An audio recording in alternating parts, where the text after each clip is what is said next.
happens. We believe that prevention begins long before a crime happens. It begins in the family, in school, in the community, and this is why value-based education is extremely important for them.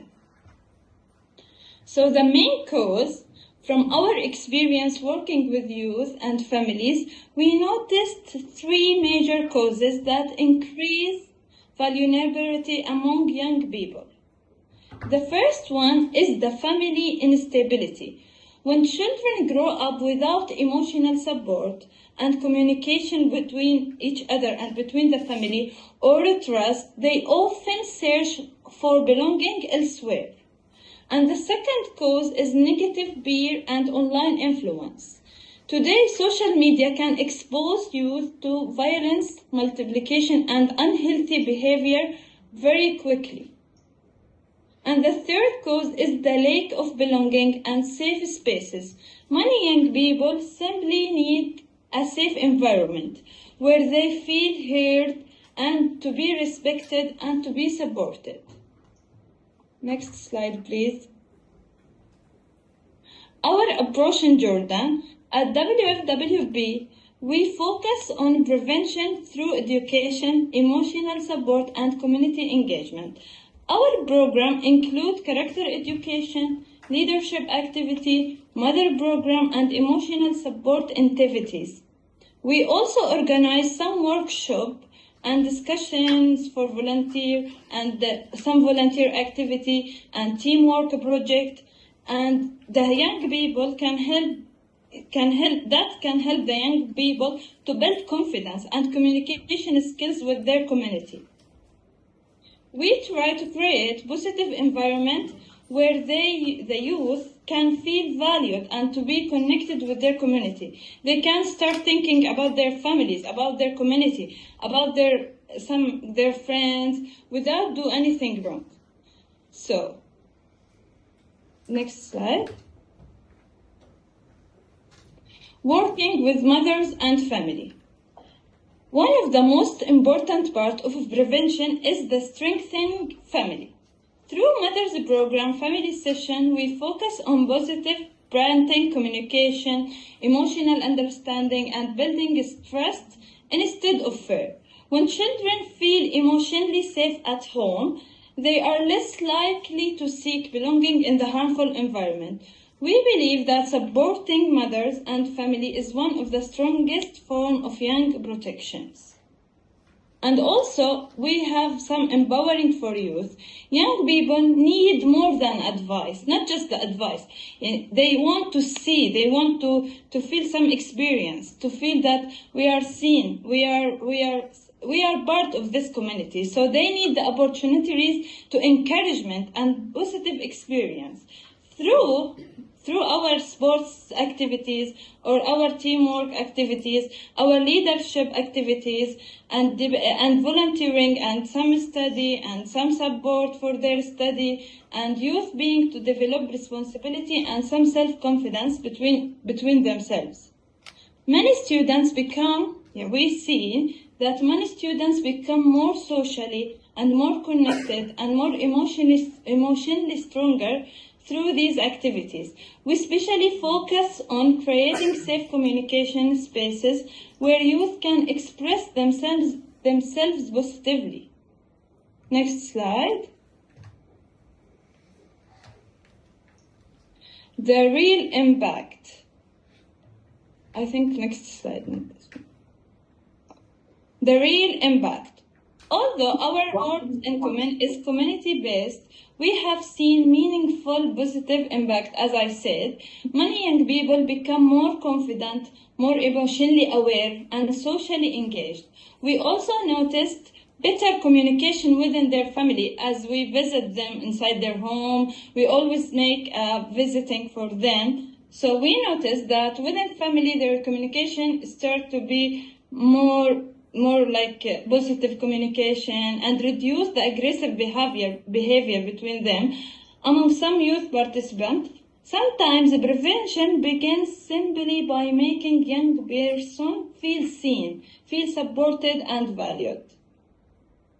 So thank you everyone. In conclusion, We believe that prevention is not only about stopping crime. It's about building hope and connection and belonging. When young people feel valued, heard and supported, they are far less likely to seek belonging. Thank you so much for listening, and that's our contact. We hope to hear from you, and if you have any question, we are ready to answer. Thank you, everyone. Nice to meet you all.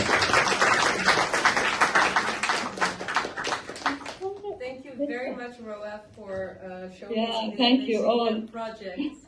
And we're very happy that you could be here with us live online. Thank you so much. Thank you so much. And also thank you to all the work the Women's Federation is doing in the Middle East.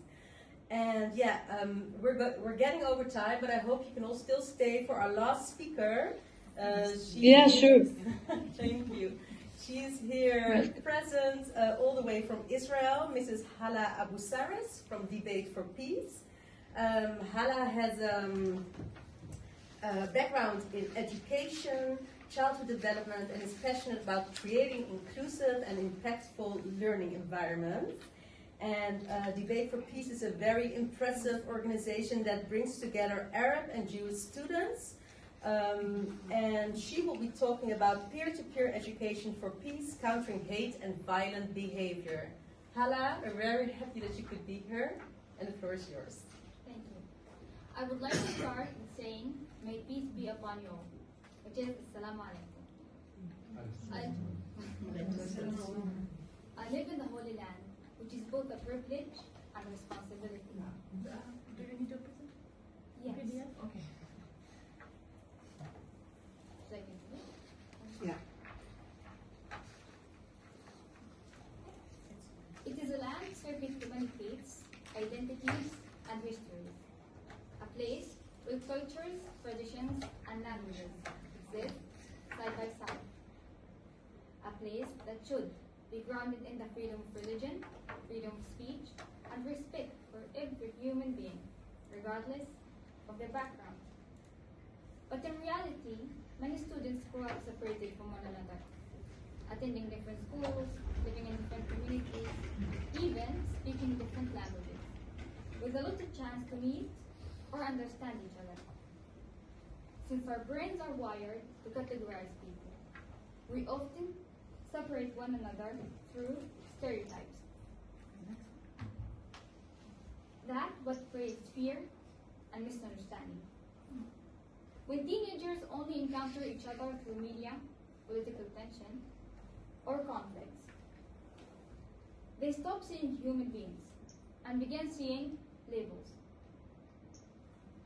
That is why informal education is key to creating safe environments for students from different backgrounds to come together, not as stereotypes and accusations, but as human beings. That's what we do at Debate for Peace. For example, we run a program called Writers Matter, where Arab and Jewish students come together through writing and storytelling. Writing becomes a bridge between communities. When they sit, listen to understand each other, they see how living in the same country, yet living in different realities is like. Our students are native Arabic and Hebrew speakers, but our program is delivered in English to prepare them for a global environment. As Hala, I proudly belong to the Arab sector. Specifically, I'm a 48er. In the last few years, my community has been suffering, not only from the regional conflicts, but from criminal violence. In our cities and towns. Each year, it brings a new record high in lives lost to criminal violence, mostly young people. As we mourn loss after loss, we must ask ourselves why. Why would a 16, 12, or 18-year-old become violent? Why would someone destroy their life over fear, anger, or pride? Often, the answer is unmet need. The lack of education, financial stability, opportunity, and most importantly, the lack of being heard.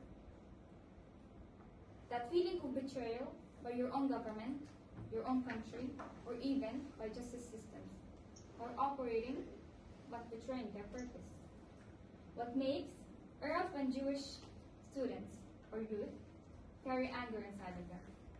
Yet, despite all that pain, they still remain unheard. To address this, in our interfaith programs, we offer space where youth feel heard and seen, and can share their political views. Through offering youth a chance to visit embassies throughout the Holy Land, exposing youth to diplomacy, leadership, and international dialogue. These opportunities remind students that their voices matter, and that they are capable of becoming leaders and change agents, rather than victims of violence. In Debate for Peace's peace-building simulations, we challenge our teams to reach negotiated resolutions to conflicts, letting them lead by example. In these simulations, we teach youth how to communicate respectfully, even during disagreements, and that finding win-win compromises can be difficult, but rewarding. In a region where conversations are often shaped by fear and division, teaching young people how to listen becomes an act of peace building itself. What led me to peace building was losing a friend, a classmate who was like a brother to me. That loss changed the way I understood violence. I also watched friends ended up in prison, not because they were evil, no, but because their needs for guidance, belonging, and support were never met. That is when I realized that crime prevention is not only about punishment, but it's about education, dialogue, and human connection. When it comes to human connection, what Debate for Peace offers is dedication for participants, Arab and Jews, to participate and work together in model United Nations conferences. Students who may have once viewed each other with suspicion and fear, suddenly they become teammates, roommates, and friends. They travel together, solve problems together, and represent one another. These experiences change people. Because once youth eat, live, debate together, it becomes much harder to hate one another. And my motto is tawakkul, which means